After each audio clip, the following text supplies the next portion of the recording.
अधिगम शिक्षा मनोविज्ञान के क्षेत्र में अगर बात करी जाए तो अधिगम मीन्स लर्निंग अर्थात सीखने के कुछ नियम होते हैं और इसके कुछ सिद्धांत भी बताए गए हैं जो कि शिक्षा मनोविज्ञान के क्षेत्र में बहुत ही महत्वपूर्ण है और एजुकेशन में इसका महत्वपूर्ण स्थान भी है। शिक्षा मनोविज्ञान जैसा कि माना जाता है कि फ़िलॉसफी का ही एक अंग रहा है जिसको हम दर्शन भी कहते हैं और इसी के अनुरूप अधिगम में के नियम और सिद्धांतों को परिभाषित करने का कार्य थॉर्नडाइक ने किया है। थॉर्नडाइक ने प्रमुख रूप से शिक्षा मनोविज्ञान में सीखने के नियम को बताया है, जिसमें प्रमुख रूप से शिक्षा मनोविज्ञान के 3 नियम बताए गए हैं जो कि थॉर्नडाइक के द्वारा ही परिभाषित किए गए हैं। और उनमें सबसे पहले अगर बात करें तो उसमें तत्परता का नियम, अभ्यास का नियम और अगर बात की जाए तो प्रभाव का नियम महत्वपूर्ण होता है।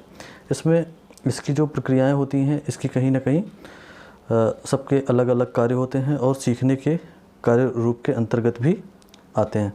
कहीं ना कहीं इन नियमों के माध्यम से ही सीखने का कार्य और कारण संबंध भी स्थापित होता है। इसमें अगर देखा जाए तो जो तत्परता का नियम होता है इसमें बालक तत्पर होकर के कार्य को करता है और सीखने का प्रयास भी करता है, अर्थात इस नियम के माध्यम से ही बालक क्रियाओं को रूपांतरित करता है। इस प्रकार से तत्परता का नियम लॉ ऑफ रीडनेस भी इसको हम लोग इंग्लिश में कहते हैं और कहीं ना कहीं इसके माध्यम से बालक क्रियाओं को व्यवस्थित करके अपने कार्य का निर्धारण भी अच्छे प्रकार से करता है। दूसरा आता है अभ्यास का नियम। अभ्यास अगर देखें तो उसमें इस नियम के माध्यम से बालक क्रियाओं को निरंतर अभ्यास करते हुए क्रियाओं को सीखता है, बार बार क्रियाओं को करता है और फिर सीखता है, अर्थात इसको हम लोग अभ्यास का नियम भी कहते हैं। अर्थात अभ्यास के नियम के माध्यम को ही हम लोग इसमें कह सकते हैं जब बालक अभ्यास करता है तो कुछ चीज़ें उपयोग करता है, कुछ चीज़ें अनुपयोग करता है।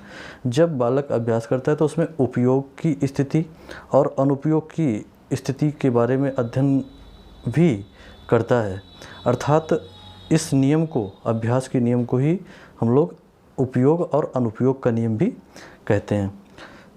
अर्थात इसके माध्यम से बालक अभ्यास की क्रियाओं को व्यवहारिक रूप प्रदान करते हुए सीखने का भी प्रयास करता है। तीसरा आता है प्रभाव का नियम। प्रभाव के नियम की कंडीशन को देखा जाए तो प्रभाव अगर देखें तो एक था लॉ ऑफ ये एक्सरसाइज अर्थात अभ्यास के नियम के कारण, और दूसरा आता है कि लॉ ऑफ इफेक्टिव अर्थात जो इफ़ेक्ट होता है, जो प्रभाव पड़ता है, प्रभाव का नियम अर्थात बालक के ऊपर जब प्रभाव पड़ता है तो उसमें उसकी क्रियाएं रूपांतरित अच्छे प्रकार से करता है, अर्थात प्रभाव उसके ऊपर जब इफ़ेक्ट पड़ेगा तो बालक क्रियाओं को अच्छे प्रकार से करेगा। अर्थात सीखने के नियम में बालक अपनी क्रियाओं को करता है और सीखता है, अर्थात उस पर प्रभाव का नियम भी अच्छे प्रकार से लागू होता है।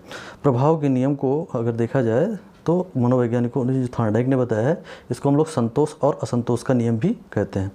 संतोष और असंतोष के नियम के कारण ये हैं कि जब बालक के ऊपर प्रभाव पड़ता है और कभी कभी प्रभाव नहीं भी पड़ता है तो इससे बालक के सीखने में अवरोध भी उत्पन्न होता है और सीखने का कारण भी बनता है, अर्थात प्रभाव का नियम भी महत्वपूर्ण है। अर्थात सीखने के नियम में ये तीनों नियम महत्वपूर्ण होते हैं जो कि थॉर्नडाइक ने बताए हैं।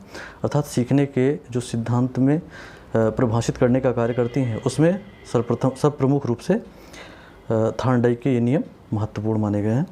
धन्यवाद। नेक्स्ट टाइम में अगले इसके प्रक्रियाओं के बारे में जाना जाएगा। धन्यवाद।